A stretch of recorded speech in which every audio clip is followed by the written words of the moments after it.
ঈদ মোবারক। বিয়ের পর একজন গৃহিণীর যেইভাবে ঈদের দিন কাটে, আমি জানি বিয়ের পর প্রত্যেকটা মেয়ের গল্প কিন্তু সেম। আর আমি ঈদের দিন সকাল থেকে সারাদিন কী করেছিলাম, কতটা কি মানে কাজ করলাম, তা নিয়ে থাকছে আজকের ছোট্ট একটা ব্লগ। খুব সকাল সকাল ঘুম থেকে উঠে কিন্তু সংসারের যাবতীয় কাজ রান্না বাড়া, তারপর হচ্ছে ভাই কোরবানি। যারা কিনা কোরবানি দেয় তারা তো জানে কীভাবে কতটা কষ্ট করতে হয়। তো সকালে ঘুম থেকে উঠে আমি ফার্স্টে হচ্ছে সেমাই ভিজাইলাম, যদি অল্প করে এক পদে সেমাই মানে রান্না করছিলাম, কারণ এই দিন তো তেমন সারাদিন তো শুধু সংসারের কাজ প্লাস হচ্ছে কোরবানি নিয়ে ব্যস্ত, খাওয়া দাওয়ার সময় নেই। তো এখানে হচ্ছে আমি এবার চাল ডাল নিয়ে নিছি, কারণ আজকে কিন্তু আমি চাল ডাল মাংস সবজি সব কিছু মিলে প্রায় 4.5 কেজির মানে খিচুড়ি রান্না করছিলাম। এখানে আমি চাল ডাল নিয়ে নিয়েছি প্রায় 4 কেজি। তো এখানে চাল, মুগের ডাল, মসুর ডাল, সাথে হচ্ছে মিষ্টি কুমড়ো আর পেঁপে, এগুলো দিয়ে আমি খিচুড়ি রান্না করবো। যদিও গরুর মাংস দিব, বাট এটা এখন না, কারণ একটু পরে কোরবানি দেওয়ার পরে আমি তারপরে গরুর মাংসটা রান্না করব। কারণ তোমাদের ভাই বলছে সে নাকি কোরবানির মাংস দিয়ে খিচুড়ি রান্না করে, মানে তারা কিনা মানে মাংস কাটবো তাদেরকে খাওয়ানো, মানে খাওয়াইতে মন চাইছে। এখানে সব কিছু নিয়ে নিচ্ছি, যেটাকে বলে চাল ডালে মিক্স খিচুড়ি, মানে যা যা প্রয়োজন সব কিছু নিয়ে নিলাম। তার এর মাঝে কিন্তু আমি আমার বেডরুমও গোছাইলাম, সংসারের যাবতীয় কাজও করলাম, কারণ বাড়িতে কিন্তু বুয়া খালা নাই, কারণ তাদেরই ঈদ, আমার আর ঈদ নাই। প্রত্যেকটা বছর কিন্তু বিয়ের পর আমার সাথে সেম এরকম কাহিনী হয়, মানে ঈদ শুধু তাদেরই হয়। বিয়ের পর থেকে ঈদ আমার মনে হয় আমার লাইফের নাই, কারণ তাদের তো ছুটির দিন, তারা চলে যাবার মানে সংসারের সমস্ত কাজ আমাকেই করতে হয়। আর এখানে খিচুড়ি বসে আমি দৌড়ে আসতেছিলাম বারান্দায়, কারণ এদিকে হচ্ছে কোরবানি গরু কাটা হইতেছিল, মানে ঈদের নামাজ শেষ দেন তারপর হচ্ছে এখানে কোরবানি গরু কাটা হইব। আর জানি না এটা কি কোনো ক্ষতি হবে কিনা আমার ভিডিওতে, কারণ আমি জানি যে রক্ত বা কাটাকাটি সব কিছু দেখাতে হয় না, কিন্তু এই মুহূর্তগুলো ভাবলাম তোমাদের সাথে শেয়ার করি, বাকিটা চাই না। ফেসবুক কোম্পানি জানে তারা আমার ভিডিওতে কী করবো। তো তোমাদের ভাই আমাকে নিচে রাখতেছিল, তুমি নিচে আসো, কিন্তু না, নিচে কিন্তু যাওয়া সম্ভব না, কারণ ঘরে কেউ নেই। ঈদ মোবারক। এটা কি কুরবানি? তুমি মাংস খাবা না? তোমার দাঁত কোথায় মাম্মাম? যে আমার মায়ের দাঁত। মাংস খাবেন? কুরবানি মাংস খাবেন আপনি? মাম্মাম সালাম দাও তো, সালাম দাও। ঈদ মোবারক। পচা মেতা, পচা মেতা।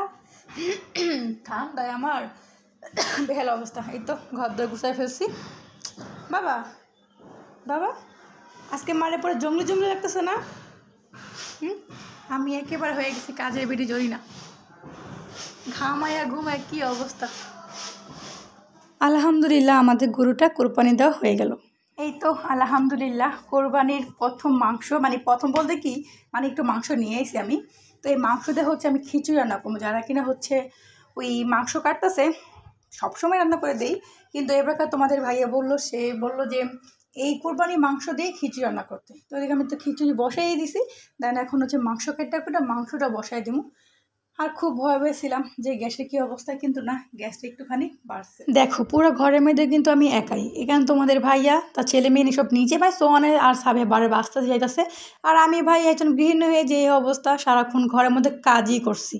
এদিকে হচ্ছে আমি এখন মাংস কষাইতে দিব, কারণ আমি তো আগে খিচুড়ি রান্না করে ফেলছি, যদিও ডালে চালে মাংস খিচুড়ি একসাথে মিক্স করবো, বাট আগে তো খিচুড়ি রান্না করে ফেলছি, তো পরবর্তী আমি এখন হচ্ছে এখানে মাংসটা কষাইতে দিয়ে দিলাম।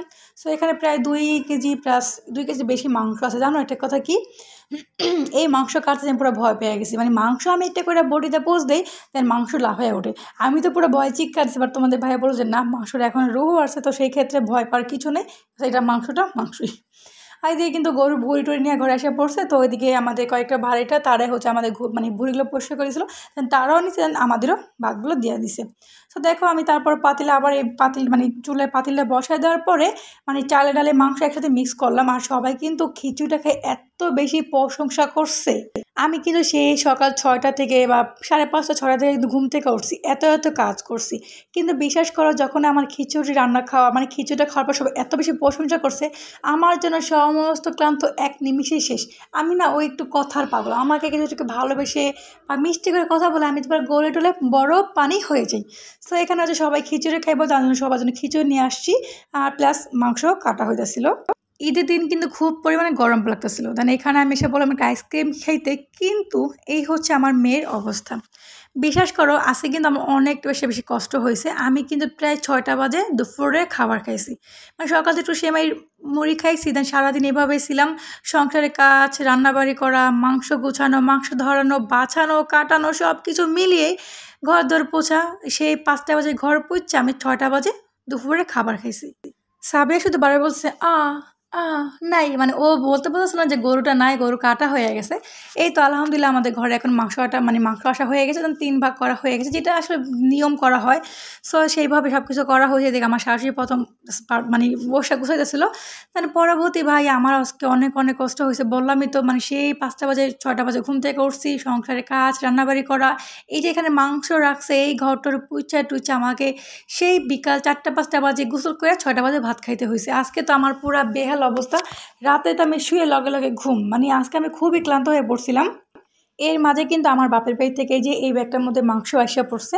তো আমার শ্বশুরবাড়ি থেকে বাপের বাড়িতে মাংস পাঠায় দিছে। আর দেন তারপরে এখানে হচ্ছে মাংস ভাজ করা, গুছানো, দেন হচ্ছে রান্না করা।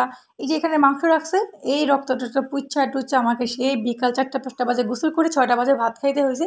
ভাই একজন মেয়ের এর থেকে আর কি আশা করা যায়? মানে সাধারণ বাড়ির বউ, এইভাবে আমাদের দিনকাল কাটে।